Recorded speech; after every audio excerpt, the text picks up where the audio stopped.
called a meeting of our committee, and they said this changes the situation totally. We got them, and they then called a meeting in the Shwedagon Pagoda, the holy centre of Rangoon. Many people attended, and they passed a resolution by popular acclaim, A, that civil government should return to Burma immediately, and B, that a civil government should be formed composed of members of the resistance movement. This was unacceptable to Sir Reginald Dorman-Smith, who now returned from Simla to resume his governorship of Burma. By now, his relations with Mountbatten had greatly deteriorated, principally over the question of Aung San. Sir Reginald Dorman-Smith, governor of Burma, meets Burmese leaders on board a British warship in Rangoon harbour to discuss Burma's future. But Dorman-Smith preferred to work with pre-war moderates rather than Aung San, of whom... He's a queer chap. I don't think he's quite all there. He was always a stormy sort of creature. Led student strikes and that sort of thing. But he's not a big enough man to lead this country, as, say, her First Dominion Prime Minister. Dorman-Smith, with support from the newly elected Labour government in London, was proposing direct rule for Burma, leading to independence at an unspecified future date. It was, in effect, putting the government back to pre-war days. So I wasn't in the least surprised when the more extreme people, like Aung San, as he was then regarded, should have rejected it out of hand. After 3 months of stalemate, Dorman-Smith called for his old friend U Saw, who'd spent the war in Uganda. He'd been interned by the British after he too had tried to contact the Japanese after Pearl Harbor. Eric Battersby brought him back. And I was dispatched in the forlorn hope that he would be able to influence Aung San away from his extremist notions. This was total madness. It simply couldn't have happened. U Saw had no influence in Burma. He was yesterday's man. Aung San was in control. On U Saw's return, Dorman-Smith now decided to dig up Aung San's wartime past. During the 1942 invasion, many in the Burma Independence Army had run out of control and killed thousands of ethnic minority Karens in southern Burma. Historically, the Karens had been favoured by the British, and many Burmese nationalists regarded them as collaborators. Aung San did his best to halt the massacres, but he was far from blameless himself. Dorman-Smith now assembled a dossier of evidence that Aung San had murdered a village headman during the 1942 invasion. Aung San, for his part, maintained he was merely carrying out a summary execution of a British collaborator. Dorman-Smith ordered his arrest. Well, Dorman-Smith simply wanted to get rid of my father. He thought that if he could pin a charge of murder on my father, it would effectively remove him from the political scene. It would make him unpopular with the people, and I think he also expected to be able to take action against him, put him into prison. That was how he saw it, which was an indication of the fact that Dorman-Smith simply didn't know what was going on in Burma. I think he was possibly motivated most of all by hatred of Aung San, who represented all that he himself objected to and hated.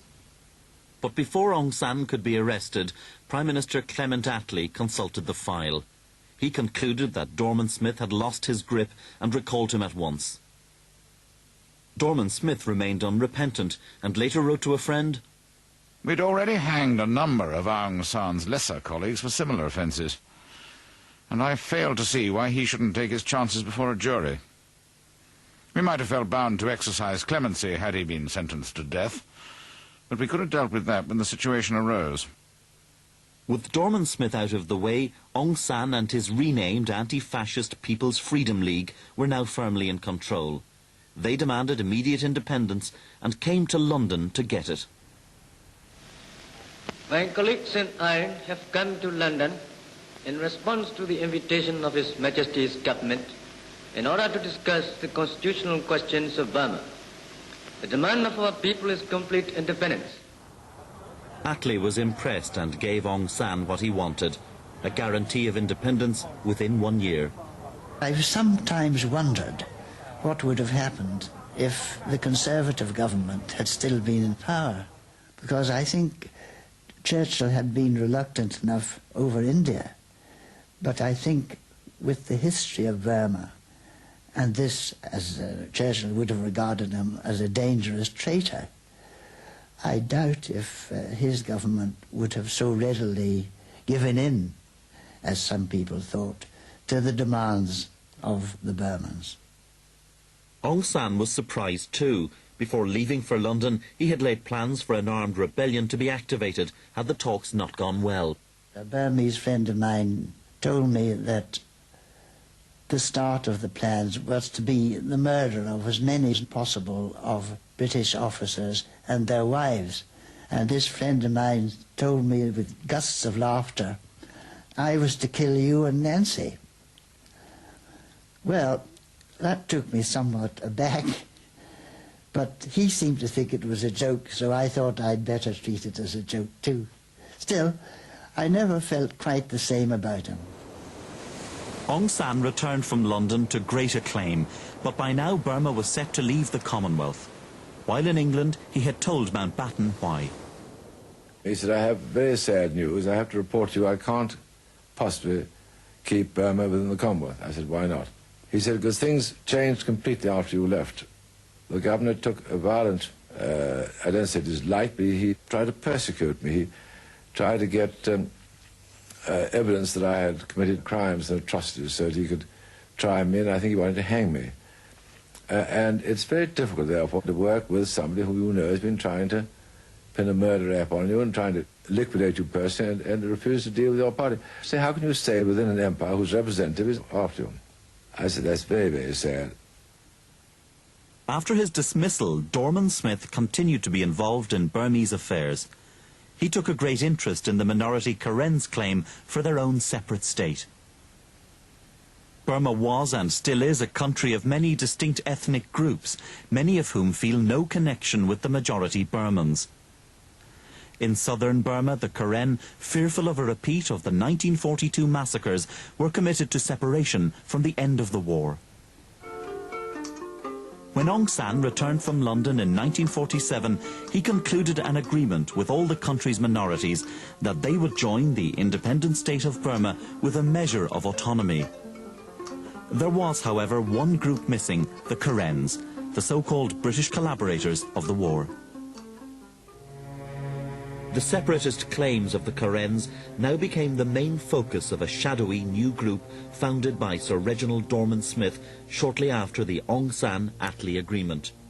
Based in London, it was called the Friends of the Burma Hill Peoples. The group was mainly made up of conservative politicians, soldiers and journalists. British intelligence watched this group closely from its inception. Back in Burma on the 24th of June, 200 Bren guns were stolen from the Army Ordnance Depot in Rangoon. This was the theft arranged by Captain Vivian and later traced to U Saw. Around this time, Major Hugh Toy visited U Saw and found him seething at Aung San's power.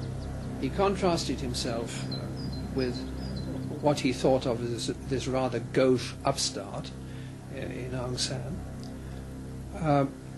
And I got the impression that he really meant to have power, but only when he could get it in a legitimate way. On July the 14th, the arms thefts came to light. The following Saturday, Aung San was proposing the cabinet tighten security at the Secretariat when they were rudely interrupted.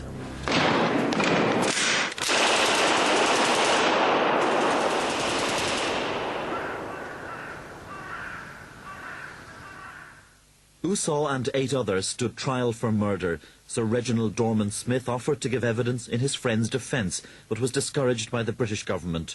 U Saw was convicted of conspiracy to murder and sentenced to death.